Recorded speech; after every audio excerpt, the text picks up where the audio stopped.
Bab 392, yang lain, 1. Kemunculan Phoenix telah menghancurkan kepercayaan diri para tentara bayaran menjadi debu. Di hadapan binatang ajaib yang begitu kuat, tidak ada seorang pun yang berani bergerak selangkah pun. Kelompok besar tentara bayaran itu berdiri terpaku di tempat mereka seperti patung batu sementara binatang ajaib mereka tergeletak di tanah sambil gemetar. Apa sebenarnya binatang tingkat mitos itu? Binatang tingkat mitologi itu seperti dewa. Mereka kuat, suci, dan tak tertahankan, dan bahkan binatang sihir yang paling ganas pun tidak dapat mengalahkan binatang tingkat mitologi. Pada saat itu juga, hati semua orang dipenuhi ketakutan. Dulang berdiri di belakang kelompok itu sambil menatap Phoenix yang besar dan suci itu dengan ekspresi terkejut di matanya. Dia telah menebak dengan tepat bahwa Phoenix bukan hanya binatang ajaib tingkat 8. Dia juga telah meramalkan bahwa Phoenix akan lebih kuat dari perkiraan siapapun.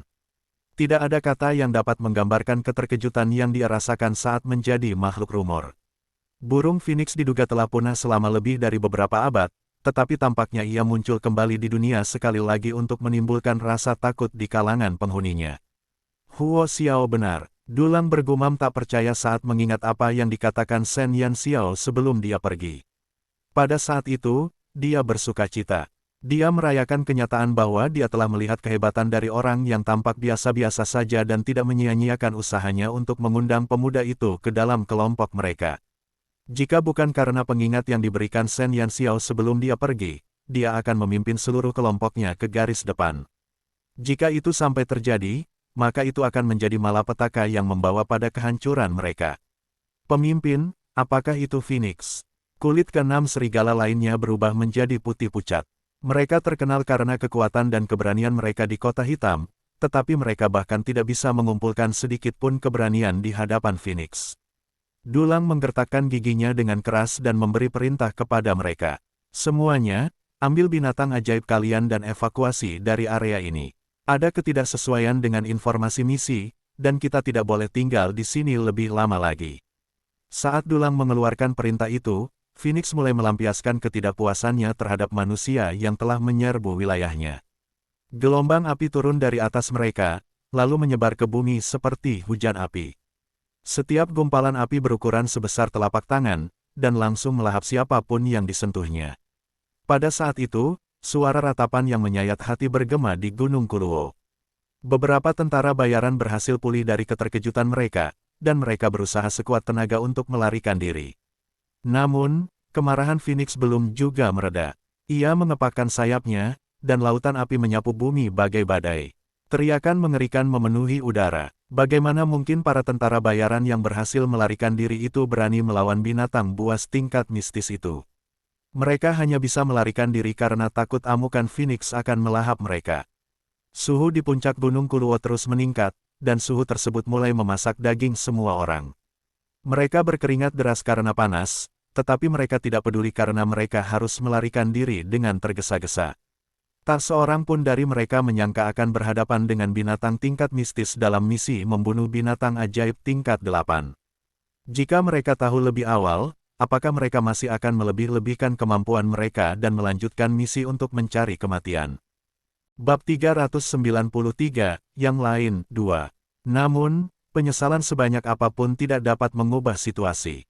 Api amarah Phoenix membakar apapun yang dapat dilihatnya, dan banyak tentara bayaran yang tidak dapat melarikan diri terbakar menjadi abu. Para pemimpin tentara bayaran yang berhasil melarikan diri hanya dapat melihat tanpa daya ketika anak buah mereka berubah menjadi debu. Hati mereka sakit ketika mereka mengutuk klien mereka yang tampaknya telah menghilang dari pandangan mereka. Api, suhu ekstrim, dan suara ratapan menyelimuti puncak Gunung Kuluo.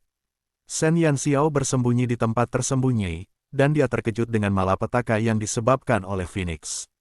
Itulah kekuatan Phoenix. Meskipun dia tahu bahwa burung vermilion itu perkasa, dia belum pernah merasakan kekuatan binatang tingkat mistis. Kekuatan Phoenix setara dengan burung vermilion. Apakah itu berarti burung vermilion dapat melakukan hal yang sama? Shen Yan Xiao tidak dapat mengaitkan Phoenix yang telah membinasakan banyak orang dengan pria kecil yang sombong itu. Selain kaget, hati Shen Yan Xiao juga terasa sakit. Sebelum Phoenix muncul, ia telah melepaskan lautan api yang membakar rumput api di depan sarangnya menjadi abu. Shen Yanxiao hanya bisa menghela nafas ketika melihat rumput api yang telah berubah menjadi debu. Serang saja mereka jika kamu marah. Mengapa kamu harus melancarkan serangan jarak jauh seperti itu? Rumput ketenaranku. Shen Yanxiao mencengkeram dadanya karena dia merasa ingin muntah darah. Namun, Xiu tidak peduli dengan masalah itu. Saat Phoenix muncul, dia merasakan ada sesuatu yang salah. Jangan khawatir, akan ada lebih banyak flame grass di dekat sarangnya. Tindakan Phoenix hari ini tampaknya agak tidak biasa. Tidak biasa, apa yang tidak biasa tentang itu? Ketika dia mendengar bahwa masih ada flame grass yang tersedia, Shen Yanxiao segera menelan darah yang naik ke tenggorokannya. Meskipun Phoenix adalah binatang tingkat mitos dengan temperamen yang sombong, mereka jarang membunuh. Orang-orang itu hanya mengejutkan Phoenix, dan jika ia berperilaku normal, ia tidak akan melancarkan serangan yang begitu luas. Xiu melihat adegan pembantaian itu melalui mata Shen Yanxiao dan merasa ada sesuatu yang salah. Selain itu, sebelum kami memasuki Gunung Kuluo, burung vermilion dan aku telah merasakan banyaknya elemen api, dan itu jauh lebih kuat daripada lembah lava. Namun, Phoenix ini mungkin sedikit lebih lemah daripada burung vermilion, dan itu pasti tidak dapat memancarkan banyak elemen api. Aku merasa ada yang salah di sini. Kamu harus tetap di sini untuk sementara waktu dan menyaksikan pemandangan yang terjadi terlebih dahulu. Xiu mengingatkan Shen Yanxiao karena dia tidak ingin dia pergi ke sarang segera setelah dia memberitahunya tentang rumput api. Apakah kamu mengatakan bahwa Phoenix ini lebih lemah dari burung vermilion? Shen Yanxiao berhasil menangkap maksud utama Xiu. Dari kelihatannya, ya, hampir tidak ada perbedaan antara kekuatan mereka, dan jika mereka bertarung, burung vermilion memiliki peluang lebih tinggi untuk menang. Meskipun Phoenix adalah binatang ajaib, ia lebih condong ke arah binatang roh. Tentu saja, ia tidak dapat dibandingkan dengan salah satu dari 5 binatang mitos kuno dalam pertarungan. Xiu telah bersikap bermusuhan terhadap burung vermilion, tetapi ia bersikap adil dalam penilaiannya.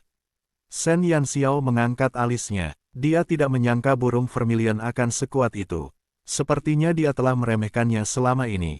Bahkan belum setengah tahun sejak Shen Yanxiao bertransmigrasi ke dunia itu. Tidak seorang pun akan menyalahkannya jika ia salah menghitung kekuatan burung vermilion. Ia masih belum terbiasa dengan sebagian besar hal di dunia ini, dan ia keliru menganggap binatang ajaib sebagai makhluk. Dengan kekuatan magis, ia tidak menyangka mereka sekuat itu. Hanya dalam waktu yang singkat, informasi yang dimiliki Shen Yanxiao juga terbatas. Bab 394, yang lain 3. Selain orang-orang yang dia sayangi, semua orang lain seperti merasakan awan di benaknya. Mereka tidak memiliki nilai apapun baginya. Burung vermilion di dalam tubuh Shen Yanxiao tampaknya telah merasakan konflik internalnya saat dia menyilangkan lengannya dengan agak arogan dan bergumam, "Baiklah, sekarang setelah kamu tahu betapa kuatnya aku, mari kita lihat apakah kamu masih berani meremehkanku di masa depan." Saat Shen Yanxiao mulai memahami lebih banyak tentang binatang ajaib, orang-orang berpakaian hitam yang bersembunyi di antara hutan lebat melanjutkan langkah berikutnya dalam rencana mereka. Para tentara bayaran telah mengalihkan perhatian Phoenix, dan Phoenix telah menjauh dari sarangnya. Ketika mereka mengira waktunya sudah tepat, para prajurit segera berlari menuju gua. Seperti dugaanku, mereka menginginkan sarang Phoenix. Apa yang mereka butuhkan sehingga mereka mau mengambil risiko seperti itu? Shen Yanxiao menyentuh dagunya. Setelah orang-orang berpakaian hitam itu pergi, dia meneguk sebotol ramuan kecepatan lagi dan mengikuti mereka ke dalam gua. Abu telah menutupi pintu masuk gua. Beberapa saat yang lalu, abu tersebut adalah 5 binatang ajaib yang sehat dan bersemangat. Sayangnya, mereka telah berubah menjadi abu dan menyatu dengan tanah bumi. Tak lama kemudian, para pria itu memasuki sarang Phoenix. Shen Yanxiao memutuskan untuk tetap tinggal di belakang untuk mengamati aksi mereka. Detik berikutnya, lautan api lain muncul dari sarang, dan orang-orang berpakaian hitam itu bergegas keluar. Tubuh mereka penuh bekas terbakar, dan api telah menelan sebagian besar pakaian mereka. Untungnya, mereka terbukti terampil karena mereka selamat dari serangan api itu. Namun, lautan api yang muncul sekali lagi telah melampaui harapan semua orang. Shen Yanxiao menyaksikan kejadian itu dengan heran. Mengapa ada lautan api lagi? Bukankah mereka telah memancing Phoenix pergi? Para pria berpakaian hitam itu juga memiliki pertanyaan yang sama dalam benak mereka.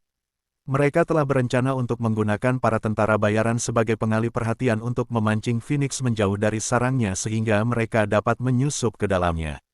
Mereka tidak menyangka perubahan yang tiba-tiba akan merusak rencana sempurna mereka. Lautan api yang besar menyambut mereka begitu mereka melangkah masuk ke dalam gua. Kemudian, api yang membakar memaksa mereka keluar. Apa yang terjadi? Pemimpin itu terkejut dengan apa yang telah terjadi. Dia menanyai anak buahnya dengan marah dan tanpa mempedulikan keadaannya. Pria berpakaian hitam lainnya juga bingung. Mereka tidak tahu apa yang telah terjadi. Namun kebingungan mereka segera teratasi. Penyembur api lain muncul dari dalam gua yang gelap gulita, dan seekor Phoenix yang mempesona dan anggun tiba-tiba terbang keluar. Itu Phoenix yang lain. Semua orang menjadi gila. Mereka tidak akan pernah menduga akan ada Phoenix lain di dalam gua. Terlebih lagi, itu adalah binatang tingkat mitos. Bagaimana ini mungkin? Hanya ada satu Phoenix saat kita terakhir kali ke sini. Salah satu pria panik. Meskipun mereka memiliki keyakinan untuk mengalahkan tentara bayaran Kota Hitam, mereka mungkin tidak memiliki kemampuan untuk menghancurkan Phoenix. Sialan, informasi macam apa yang kau dapatkan dari sana? Aku bisa mati karenamu. Ekspresi pemimpin itu langsung berubah pucat. Bagaimana mereka bisa menahan amukan Phoenix tingkat mistis? Bab 395, ini adalah telur 1. Shen Yanxiao tetap tersembunyi dalam bayangan, tetapi dia juga tercengang saat kejadian itu berlangsung. Satu orang telah pergi, dan satu lagi telah muncul. Ia bertanya-tanya tentang nasib sial yang dialami para pria berpakaian hitam itu hingga mengalami kejadian malang seperti itu. Terlebih lagi, sepertinya mereka telah melakukan serangkaian penyelidikan di sarang Phoenix. Mereka telah membuat persiapan berdasarkan informasi yang mereka terima. Namun, mereka tidak menyangka akan melihat Phoenix lain di titik krusial rencana mereka. Shen Yanxiao berdoa untuk orang-orang berpakaian hitam itu. Jelaslah bahwa surga ingin menentang mereka. Tidak heran elemen api di Gunung Kuluo begitu aneh. Sepertinya ada dua, dan mereka berpasangan. Yang di luar adalah jantan, dan ini betina, jelas Xiu. Shen Yanxiao mengamati Phoenix betina dengan cermat. Burung Phoenix betina memiliki tubuh yang lebih kecil dibandingkan dengan burung jantan. Kita juga bisa melihat bulu berwarna emas pada ekor burung jantan. Kalau seseorang tidak penuh perhatian, dia mungkin tidak menyadari perbedaan antara keduanya. Lagi pula, mereka tampak hampir identik. Saya ingin melihat bagaimana mereka menangani situasi ini. Keadaan sulit mereka mirip dengan idiom, mencoba mencuri ayam tetapi kehilangan beras yang digunakan untuk memancingnya. Shen Yanxiao menertawakan orang-orang berpakaian hitam itu. Mereka punya rencana yang brilian, tetapi mereka tidak dapat meramalkannya. Para pria berpakaian hitam itu tampak tak berdaya menghadapi binatang buas mistis itu. Kalau tidak, mereka tidak perlu mencari begitu banyak orang untuk memancingnya pergi. Karena mereka bertemu dengan Phoenix lain, mereka harus membatalkan rencana awal mereka dan melarikan diri. Meskipun mereka mungkin tidak memiliki keterampilan untuk menghadapi binatang ajaib itu, mereka masih bisa melarikan diri. Oleh karena itu, saat mereka menyadari bahwa rencana mereka telah gagal, mereka segera melarikan diri ke arah yang berbeda. Metode itu mungkin tidak menjamin keselamatan semua orang, tetapi Phoenix tidak akan mampu mengejar mereka semua. Setidaknya, dengan cara itu, beberapa dari mereka akan selamat dari cobaan itu. Bagaimana mungkin Phoenix menghentikan pengejarannya ketika manusia pergi ke segala arah? Ia hanya bisa merentangkan sayapnya dan mengejar ke satu arah. Sayangnya, pandangannya tertuju pada pemimpin tampan dari kelompok pria berpakaian hitam itu. Shen Yanxiao mengikuti kepergian mereka dengan matanya, dan dia hanya bisa menghela napas lega ketika mereka telah pergi. Manusia berencana, tetapi Tuhan yang menentukan.